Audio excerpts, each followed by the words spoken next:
Hi, friends. Pastor Terry here. We are Okotoks Alliance Church, and this is the 10-Minute Coach. I want to take you into John chapter 6, the Gospel of John chapter 6. We were there this past Sunday and unpacked this. It's a long 70-verse chapter, but it all ties together as one package. You've got the account of Jesus feeding the 5,000 men plus women and children. So it's a bit of a guess as to how many numbers that really was coming off of that sign. This is now the fourth sign that John has underscored for us. We're told that the people wanted to make Jesus king. They were going to force him into this. Hey, understandable, right? This guy can feed us, he can heal us, we would be invincible, right? In booting the Romans out, they've got an agenda, and that's what we've been talking about. Jesus slipped away, the disciples go across the lake, get caught in a gale, and Jesus walks across the water, says these beautiful words. He says, "It is I, don't be afraid." That's the New International Version of it. It is I, ego eimi. I didn't have an opportunity to talk about that on Sunday. Ego eimi is the Greek, and I am is effectively what that says in the Greek, and it's exactly the language that's used back in when the Hebrew scriptures were translated into Greek in what's called the Septuagint. And God says, "I am that I am" to Moses. Exodus chapter 3, you can look that up.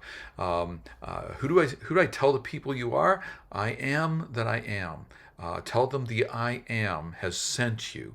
And it's from this that we get the tetragram, not tetragram, okay, scratch that. The Yahweh, the four letters that make up the personal name for God. So this is the first reference in the Gospel of John. There are going to be a bunch more where Jesus is going to use that I am language. Here it is, I am, don't be afraid. Okay, we have to translate it. It is I, don't be afraid. And that comes up again. In later in the chapter, I am the bread of life. I am the bread that came down from heaven. I am the bread that came down from heaven. He says that twice. But that I am language is making a profound statement. We're going to talk about that. We need to talk about that more as we work our way through the Gospel of John, because it's part of Jesus revealing who he is. There's nothing insignificant. There's nothing, frankly, difficult to believe. You start putting these pieces together and you realize Jesus is making very intentional, overt claims. It's not secretive at all, really, who he is.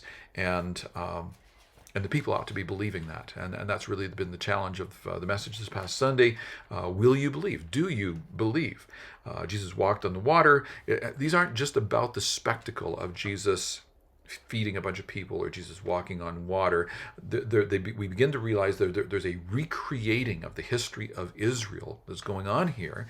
And Jesus is inviting us to see this. He's more than a prophet. In fact, he tells us when the people say, Moses fed our forefathers in the wilderness, Jesus corrects them and says, no, God fed them in the wilderness. And Jesus has just fed them on this wilderness on the other side of the Sea of Galilee. And are you connecting the dots? People, are you connecting the dots? And they aren't. And that's the frustrating thing. And even some of the disciples, remember, we've been saying as we've been going along, those who ought to believe don't always or don't immediately believe. And some of the disciples actually walk away in all of this. And so I've got some questions on the back of the sermon notes for you that I think will help you kind of, put a finer point on this. I invite you to identify, how many Old Testament stories are being alluded to by Jesus in this chapter 6, and which ones are they? Maybe I've missed a couple. Have a look at that. Why does Jesus use such exaggerated language? I think there have been times in my life when I've read through this gospel and I've been a little bit frustrated. I felt like Jesus made it too difficult for them to believe. Come on, this language around eat my flesh and drink my blood, like that's just gross, Jesus. Why would you do that? And he's doing it because the people they're going to stall at simply using Jesus to further their agenda. Feed us, lead our armies, heal us. They get stuck on the miracles. The miracles are the signs. They point us toward Jesus. I use the metaphor, you get to the road sign that says Calgary 100 kilometers or Calgary 10 kilometers, or even if you're at the edge of the city, you haven't really gotten to the city yet. If you stay at the sign, you've not gotten to the city. And if you stay at the signs, if you stay at the miracles, you've not gotten to Jesus. And this is what Jesus refuses to allow, is that we would only kind of look to him for the blessings, the benefits, look to him for power. He's going to call us to believe, to lay down our agenda, and then to take up his agenda. What is that? Well, he's going to reveal that as we walk with him, but it's going to be to live out and be like Jesus in our world, to love like Jesus, to serve like Jesus. That is where that's where this is going. So wrestle through some of that exaggerated language. I've asked you, are you all in for Jesus? And the text takes us to this wonderful declaration of Simon Peter in verse 68, where he says, Lord, to whom shall we go? You have the words of eternal life. We've come to believe and to know that you are the Holy One of God. And I said, even that Holy One of God seems to be, like, there's not a lot of precedent for that. Is he saying, like with the crowds, you're a prophet? Is that what he means? Is he saying Son of God, which Jesus has been filling with meaning? Is he saying Son of Man, which is one of Jesus' favorite ways of describing himself, which actually gets used in the Old Testament prophets, Daniel, Ezekiel, and it's a messianic kind of term. What exactly does Peter mean here? And we can say, I think Peter, again, is saying more than he really knows, but that's enough. We've seen it in the disciples before. That's enough. Jesus can accept that confession, but it must begin with the I believe. Here's something I've been reading and thinking about, and you can take this away and chew on it. There are a few passages here which have commonly been referred to by Calvinists to say, hey, Jesus says the Father gives me all who will come, and I will preserve them. And I was listening to one teacher who, this is what I grew up on and have tended toward in terms of believing this. But I was listening to a teacher that I love and trust, who was saying,